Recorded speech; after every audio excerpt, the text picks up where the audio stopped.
इस वक्त की बड़ी खबर टॉमहॉक पर अमेरिका को बेलारूस ने चेतावनी दी है। टॉमहॉक यूक्रेन आई तो परमाणु युद्ध होगा। बेलारूस के राष्ट्रपति लुकाशेंको ने धमकी दी है, परमाणु युद्ध में बदलेगी यूक्रेन की ये जंग अगर टॉमहॉक मिसाइल दी गई यूक्रेन को। टॉमहॉक से यूक्रेन जंग का समाधान नहीं होगा बल्कि ये जंग और भीषण हो जाएगी, कहा बेलारूस के राष्ट्रपति ने। तो टॉमहॉक पर टकराव क्या परमाणु युद्ध का आगाज हो सकता है? ये सवाल क्यों उठ रहा है? क्योंकि 3 बड़ी चेतावनियां हैं और 3 बड़े पक्षों की तरफ से रखी गई हैं। देखिए किस किस ने ये चेतावनी रखी है सामने। लुकाशेंको ने इसको लेकर चेतावनी जारी की है, पुतिन ने इसको लेकर चेतावनी जारी की है और दिमित्री मेदवेदेव ने भी। लुकाशेंको ने कहा कि टॉमहॉक परमाणु युद्ध करा देगा। पुतिन ने कहा कि अमेरिका और रूस के बीच यूक्रेन को टॉमहॉक देना करवाएगी युद्ध का एक नया चरण शुरू, सबके लिए ये विनाशक होगा, ये कहा है मेदवेदेव ने। तो दावा क्या है कि अमेरिका के पास 4150 टॉमहॉक मिसाइल हैं, यूक्रेन को 50 टॉमहॉक मिसाइल मिल सकती हैं।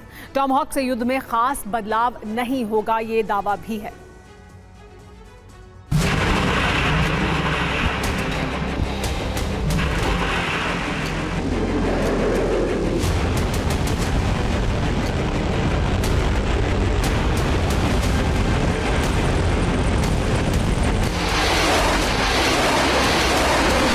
रिपोर्ट्स की माने तो इस बात की प्रबल संभावना है कि रूस क्यूबा में मिसाइल तैनाती का डर दिखाकर ट्रंप पर दबाव बनाने की कोशिश कर सकता है।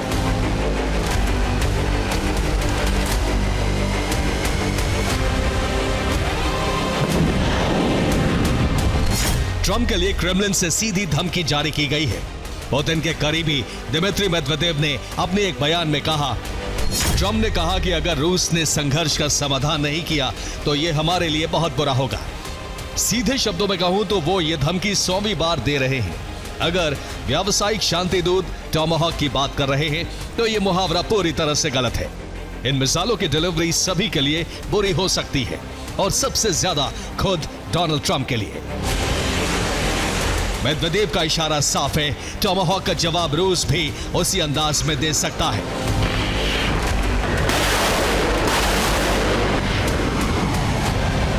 जो क्यूबा की शक्ल में सामने आने की संभावना है।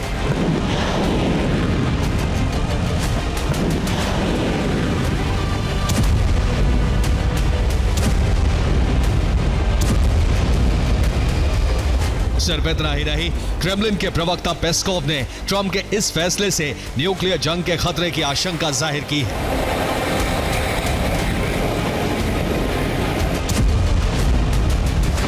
जंग के विस्तार का खतरा सिर्फ टॉमहॉक ट्रांसफर से ही नहीं है, बल्कि यूरोपीय देशों के विध्वंसक हथियारों की डिलीवरी तेज करने से भी इसकी संभावना बेहद ज्यादा बढ़ने वाली है।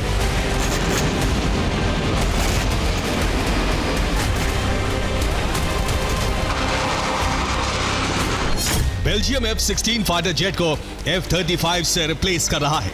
रिटायर F-16 को अपग्रेड कर यूक्रेन को ट्रांसफर किया जाएगा। फ्रांस अपने पुराने मिराज 2000 फाइटर जेट को अपग्रेड कर रहा है। इन्हें अपग्रेड कर ड्रोन हंटर के तौर पर विकसित किया जा रहा है, जिसके बाद इन्हें यूक्रेन को ट्रांसफर किया जा सकता है।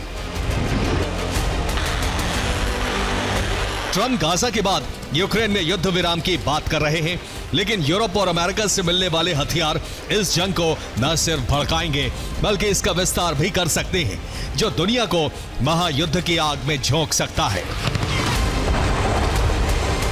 Bureau report, TV9 Bharat.